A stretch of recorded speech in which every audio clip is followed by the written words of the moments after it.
I am not my hair. I am not that.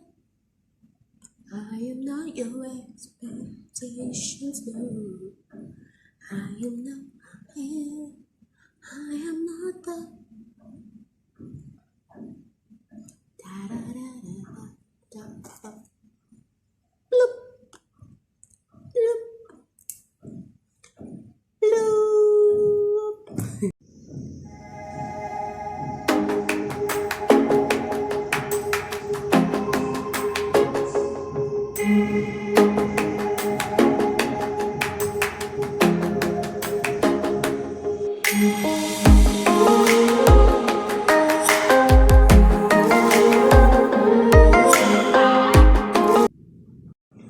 Hi my people, how are you doing? This is Gakoi Waireri and this is Real Estate Demystified. It's been a minute. I've not been able to record I think for the last 3 weeks I've not been able to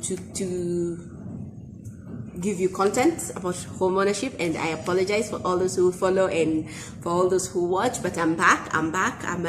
Whatever was happening has happened and ended. Now we are back, so we go back to normal, and we were doing documentations, and we are in the final stretch where we are discussing documents you receive upon completion of a project or upon almost during handover. And we might cover this specific unit in 2 or 3 parts, but all I know is that today we get the first part done. The first part done, we'll do it today, and we are talking about people who have, if you have bought a property, if you have bought in a project through a mortgage purchase, what documents should you expect? Okay, so that's what we are discussing today, so stay tuned, don't go anywhere. We are going to be right there. Okay.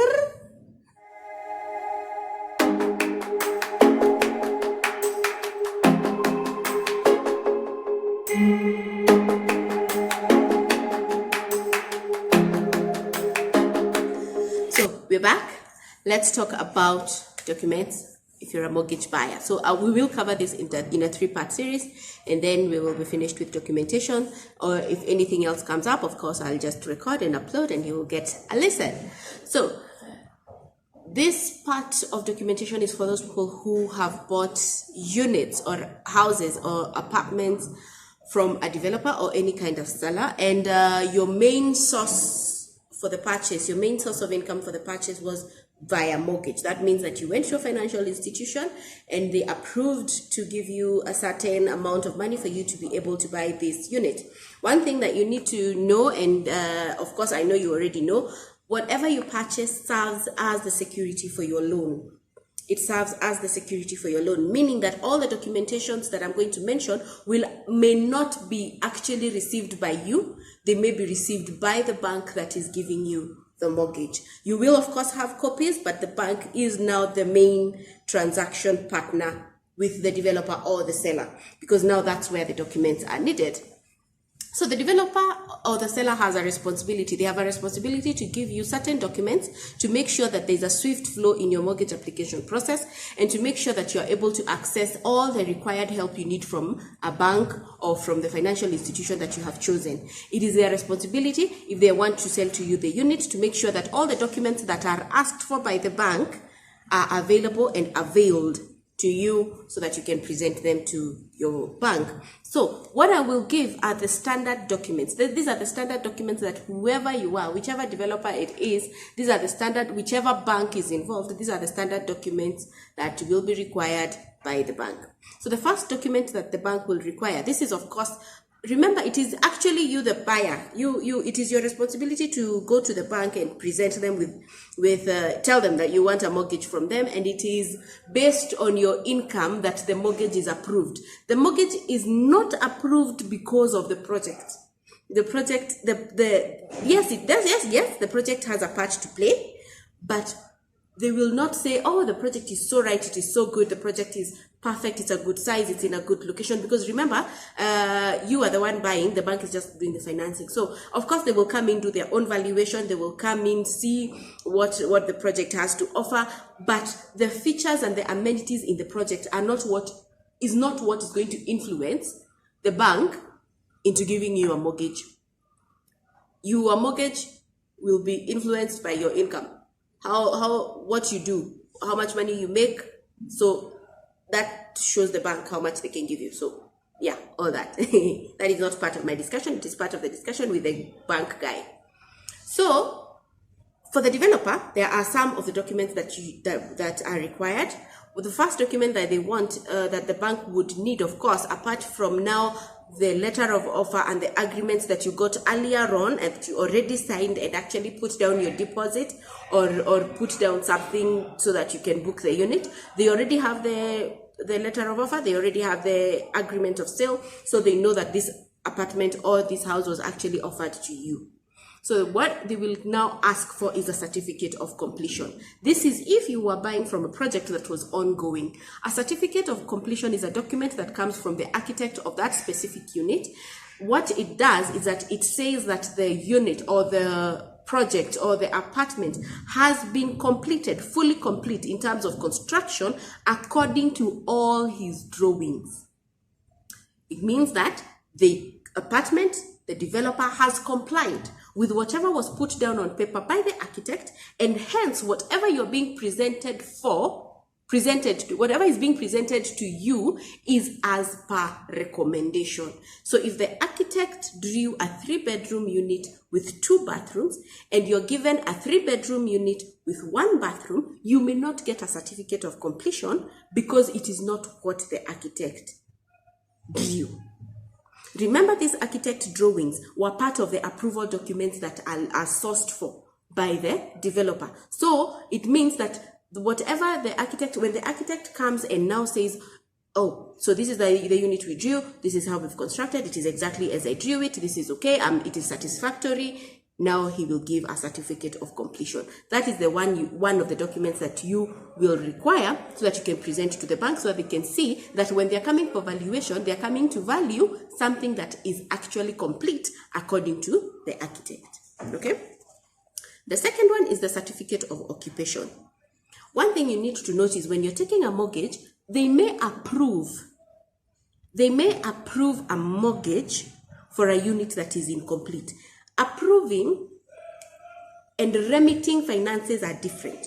They may tell you you actually qualify, you can go to that unit, we will actually give you 80% of the value, you have qualified for that mortgage. That approval is not the same as them remitting the finances.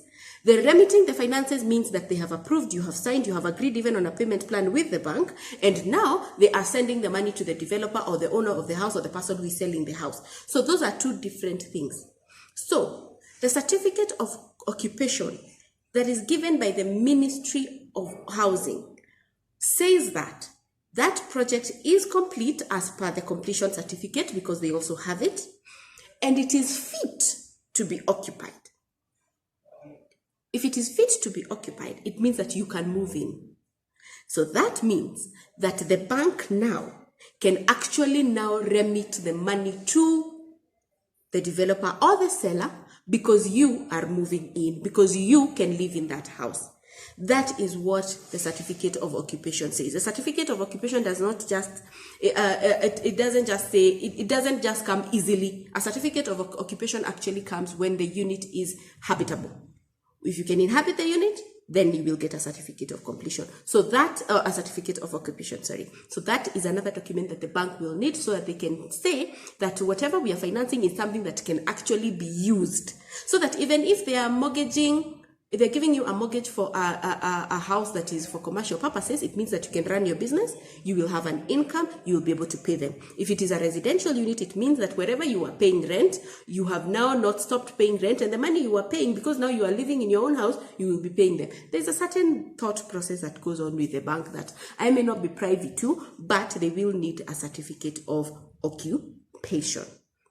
Remember, now they already have your letter of offer, they already have your agreement, they have gotten the certificate of completion from the architect of the project, and now they have gotten the certificate of occupation from the ministry. These documents will be given directly to the bank through you or through your lawyer, so that now they can begin processing the mortgage for you.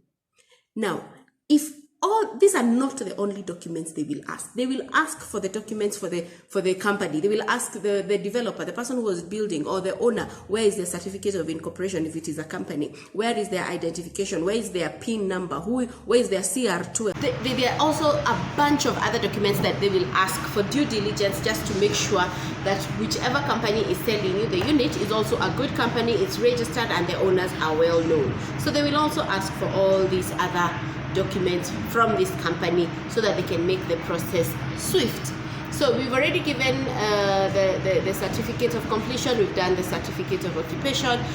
There are other documents that they will ask for, and these are now dependent on each situation. So what I'm doing is just the basic. What I am doing is just the basic, is so that you can notice, or you can be able to tell what you need to ask for and what needs to be given. I still find it very strange not to look here when I'm doing recording. I have to look there, so that's why you're seeing me a bit confused, but I'll learn. So all these documents, they will ask for all these documents for various reasons, but in all this we have to note that it's just so that it makes the application process and the approval process as swift as it can be. You also don't want to be getting yourself in situations where you cannot provide what the bank is asking for, yet they're the ones financing your property, is acting as security. That means that if you fail to pay, they can take it. They also want to know that when you fail to pay, they can actually take it, and they will be taking it from a legal entity. They will not be taking that property from somebody who swindled you out of your money. So the bank also has its own due diligence that it has to do. So once this due diligence is done and the bank has approved your mortgage, then now you can, it is approved. So the bank will give a document to the developer telling them that they have undertaken, it is called a letter of undertaking, that they have undertaken your payment, and they will make the payment themselves. This payment is usually not immediately. It's usually maybe up to 3 months from the time that the mortgage has been approved, up to 3 months, but the developer is able to release the apartment to you for you to either use for business or occupy if it is a house, because that letter has assured the developer or the seller that in a specified time they will be able to get their money back. So at least the developer can now release the unit and give you the unit, and for you to do what you need to do with it. So now you have finished, the mortgage has been approved. Now the documents that you will receive from here onwards are the same documents that anybody who bought through cash or through any other media, anybody who bought it now will receive these documents. They don't have the certificate, they don't have the letter of undertaking, but they may have the certificate of completions, they may have the certificate of occupation, because they are given that for their own records. But for a mortgage purchaser, these are actually documents that are necessary in the approval process for the mortgage. So once now everything is done and you're sure you will now be able to occupy the unit, there are other documents that you will be given. Now these are documents pertaining the unit, pertaining the project. These are documents that primarily have to do with the unit itself and you as the owner and the community that you're going to live in, because in most cases, if you're buying from a certain either gated community or a certain project that has neighborhoods, it means that it is a community, and so there are things that as a community you need to agree upon. It also means that since you also bought a share into the management company, so there are also documents that are involved in that management company, and those are the documents that I want us to cover in part 2, because what I don't want to do is actually make these videos very long, because even for me, I have attention deficiency disorder, and I know most people